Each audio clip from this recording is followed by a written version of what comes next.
At Arizona State University, we're bringing world-class education from our globally acclaimed faculty to you. Ranked #1 in innovation for 10 consecutive years and #2 among public universities for employability, ASU isn't just ahead of the curve, it's creating new paths to success. Earn your degree from the nation's most innovative university. Online, that's a degree better. Explore more than 300 undergraduate, graduate, and certificate programs at asuonline.asu.edu. Hello all, how is everyone?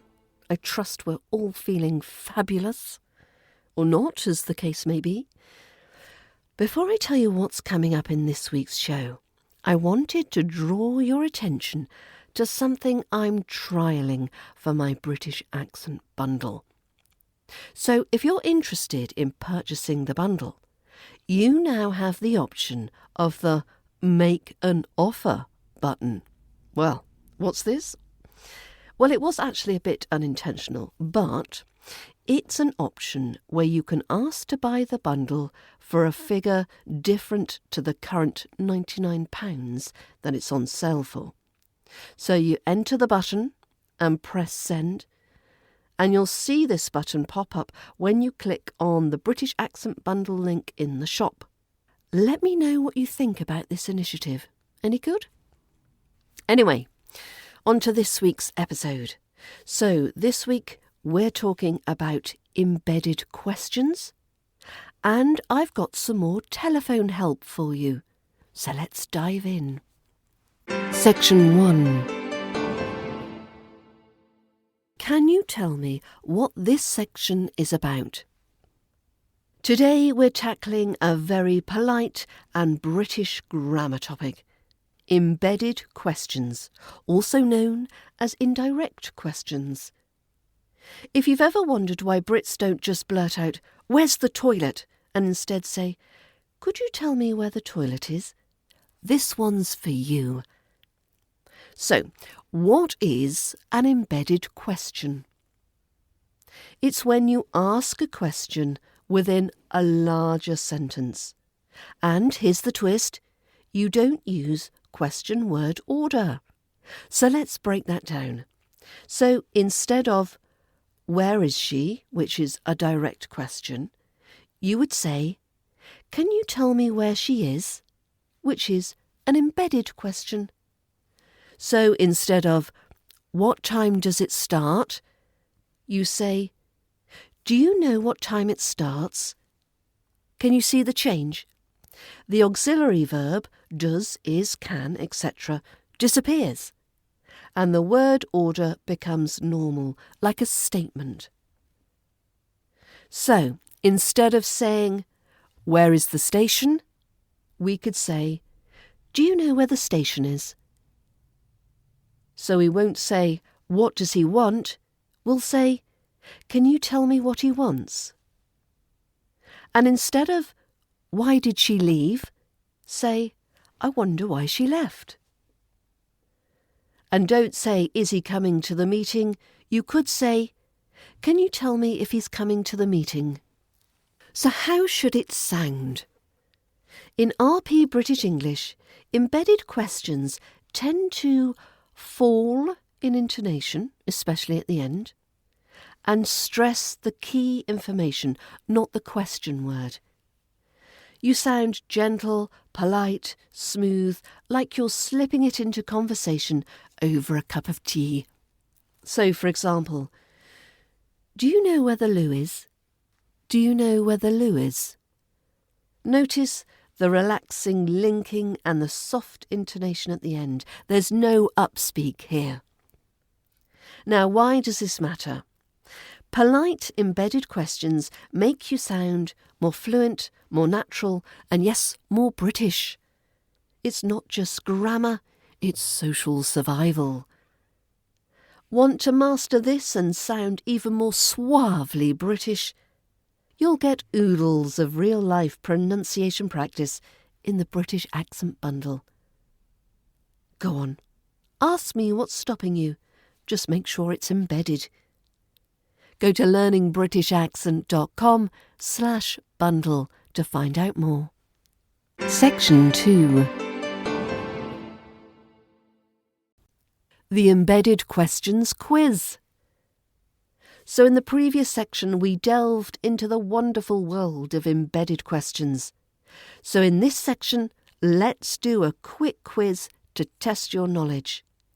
You can do the full quiz on the website. I'll put the link in the show notes, but you will need to be a member of the British Accent Bundle to access it. But let's do a few questions here. Can you identify which sentence is correct? Choose the sentence that uses an embedded question properly. So number 1, A. Can you tell me where is the station? Or B. Can you tell me where the station is? A. Can you tell me where is the station? Or B. Can you tell me where the station is? If you said B, can you tell me where the station is? You'd be right. Number 2. Is it A, do you know what time it starts? Or B, do you know what time does it start? A, do you know what time it starts? Or B, do you know what time does it start? Yes, it's A. Do you know what time it starts? How about number 3? A, I wonder why did she leave? Or B, I wonder why she left. So A, I wonder why did she leave? Or B, I wonder why she left. Which sentence uses the embedded question properly? And if you said, I wonder why she left, B, you'd be right. As I say, the complete quiz is available on the website. Link in the show notes. Section 3. Could we book you in for Tuesday at 10? Polite British phrases for scheduling calls. Whether it's a dentist appointment, a business meeting, or just a catch-up with HR, scheduling appointments over the phone is a big part of working life in the UK.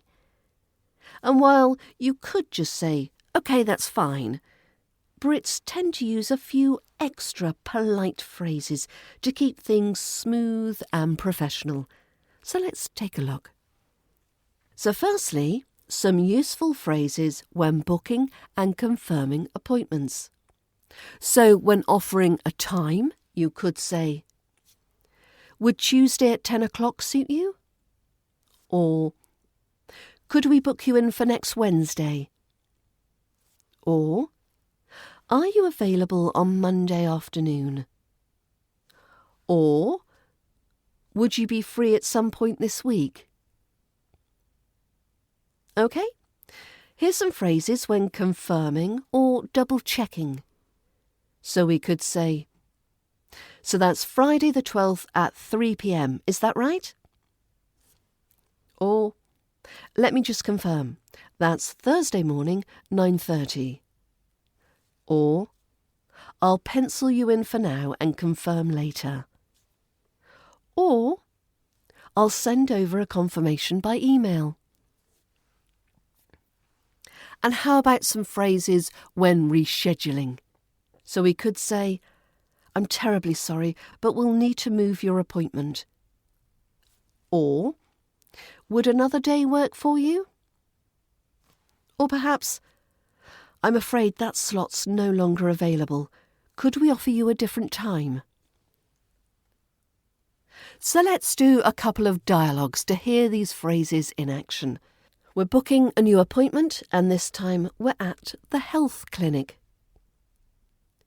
So there's 2 roles, the receptionist and the caller, and I'll put the dialogue for you to practice in the show notes. Good morning, Willow Health Centre. Chloe speaking. Hi, I need to book a follow-up appointment with Dr Patel. Of course. Would next Tuesday at 10 o'clock suit you? I'm working that day. Do you have anything later in the week? Oh, let's see. I have Thursday at 3 or Friday at 9:15 available. Thursday at 3 would be perfect, thank you. Great. So that's Thursday the 11th at 3 p.m. with Dr Patel. I'll send over a confirmation by email. Brilliant. Thanks very much. You're very welcome. See you then. OK, so dialogue 2 is rescheduling a missed appointment. This time we're at a law office. So we hear the caller first. Hello, this is Angela Martin. I had an appointment with Mr. Lewis yesterday, but unfortunately I couldn't make it. I'd like to reschedule if possible. Of course, no problem at all. Let me just check his diary. Would Friday at 2 p.m. work for you? That should be fine, yes. Lovely. So I've booked you in for Friday the 14th at 2 o'clock with Mr. Lewis.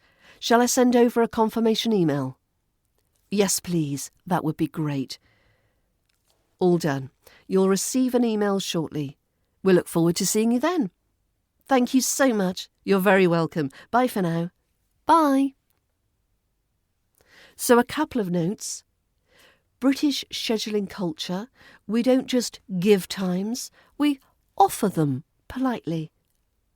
Always repeat the day and the time clearly to avoid confusion. And saying, I'll send a confirmation is pretty common these days, even if you've agreed it on the phone. It can either be via text or email. And some connected speech tips. Would you be generally becomes would you be. Would you be. You hear that j sound coming in connected speech. Let me just, when speaking conversationally quite fast, often sounds like let me just. So we're missing that t sound a little bit.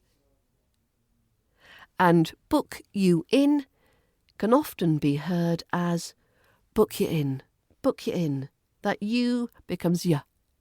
Book you in. Now some intonation advice.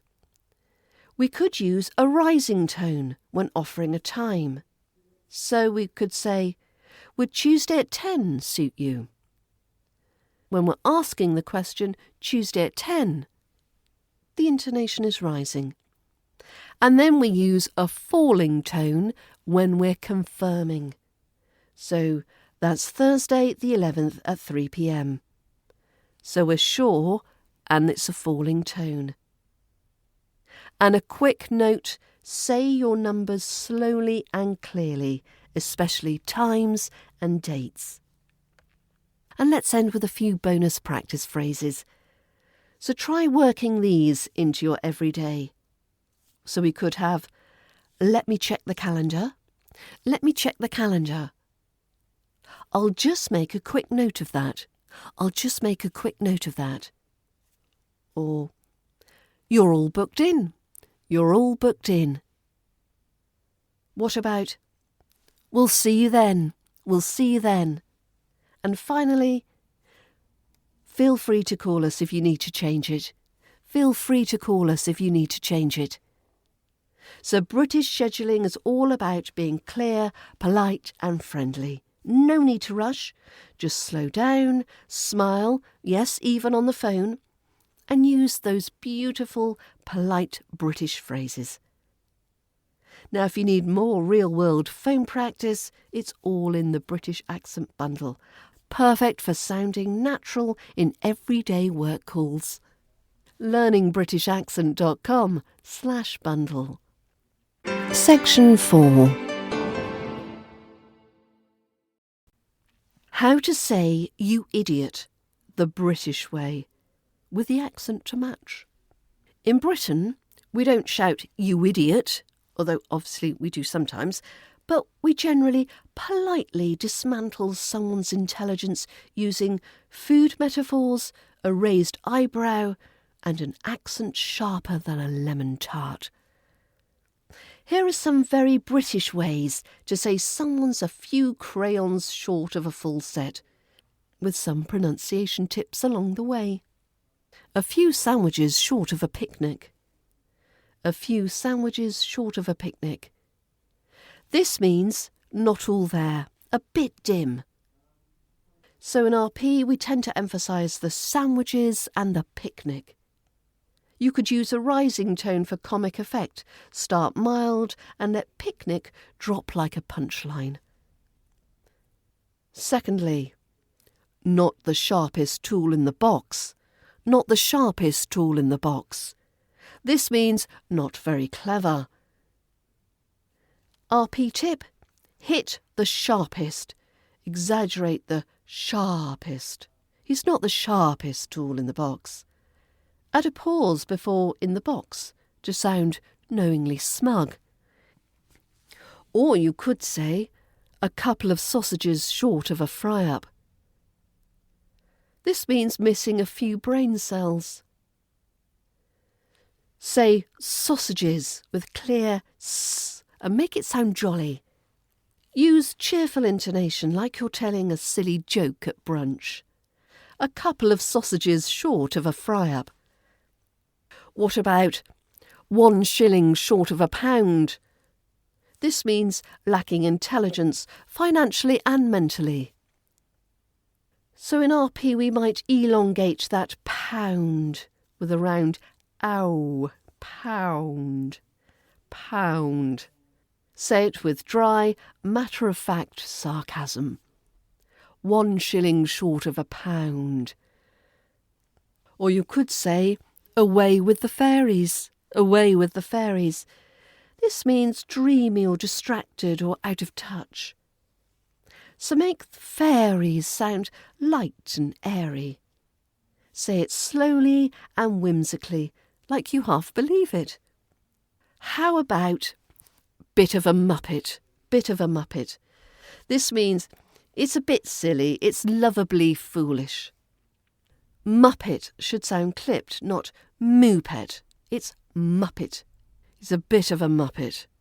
You could use some flat intonation, like you're stating a dull fact. And what about what a plonker? What a plonker. This means a foolish person. It is a particular classic from the TV sitcom Only Fools and Horses. What a plonker.